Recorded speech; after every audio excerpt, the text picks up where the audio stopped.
Magandang gabi!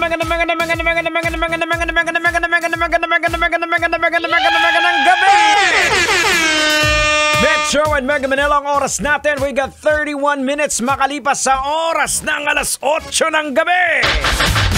Ito pa rin po ang programa EDSA.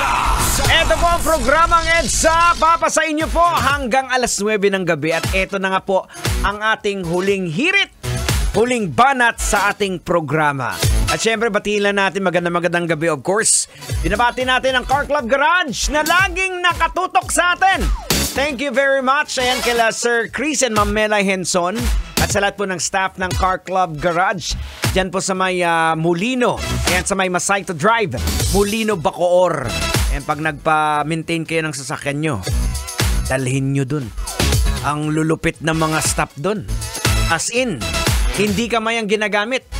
Ngipin. Okay mga kabisyo, eto na. Alam ko nag-aabang si Kadyot eh. Inaabangan to ni Kadyot eh. Ito yung lologica natin eh. Ito saktong-sakto. Ito na ang ating huling pag-uusapan. Let's go! Tumakas na snatcher. Nagpalit ng damit sa harap ng isang rider na isa pa lang pulis! Oh, no! No. Ay, di syempre, basic, huli ka, balbon! Alright mga kabisyo, hindi na natin tatang patatagalin. Logika na natin tatang! Ay, sa ano pag hinihintay mo, kalbo? Logikan mo na yan! Logika na yan! Alright mga kabisyo, logika na yan. Anong leksyon ang ating mapupulot? Anong aral ang ating madudukot? EDSA. Boards! Kailangan pa bang i-memorize yan? Basic talaga ang tinatawag na gaba. No. Teging gabaan ka? Hindi natin matatakasan po ang kasalanan at mali kasi kung iisipin mo, sa dinami-dami ng mga riders, what are the odds na sa pulis pa siya matatapat, di ba? Well, mga kabisyo, tingnan po natin, himayin po natin. Ang population po natin dito sa Pinas, as of 2022 statistics, is around 115.6 million. And according to Philippine National Police, the current police to population ratio is 1/572. Ibig sabihin, isang pulis para sa 572 na katao. Kita nyo ang gaba?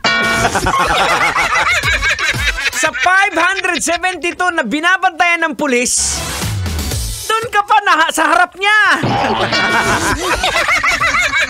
Mga kabisyo, logican po natin.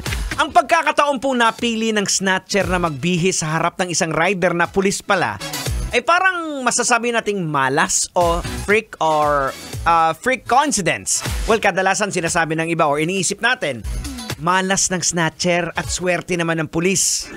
Hindi ba't mas logical kung iisipin natin na ang mali ay may kaparusahan at syempre, hindi natin matatakasan ang kasalanan?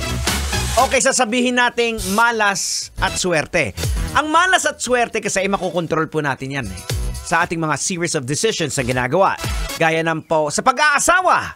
Sabihin nila, swerte mo naman na pangasawa mo mabait at masipag kahit walang itsura.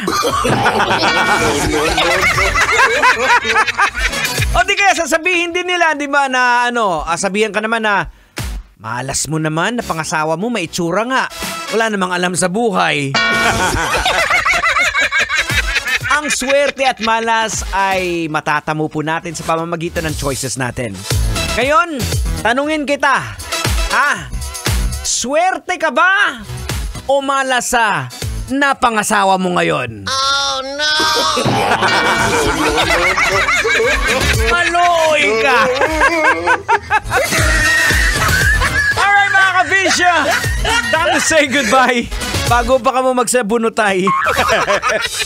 Maraming salamat. I gotta go. Coming up next, susunod na po Rocky's Secret Files. Coming up next, ako po si Diego Bandido na laging nagpapaalala po sa inyo, on whatever you do it all for the glory of God. Kailangan pa bang i-memorize yan? Love Radio. Basic!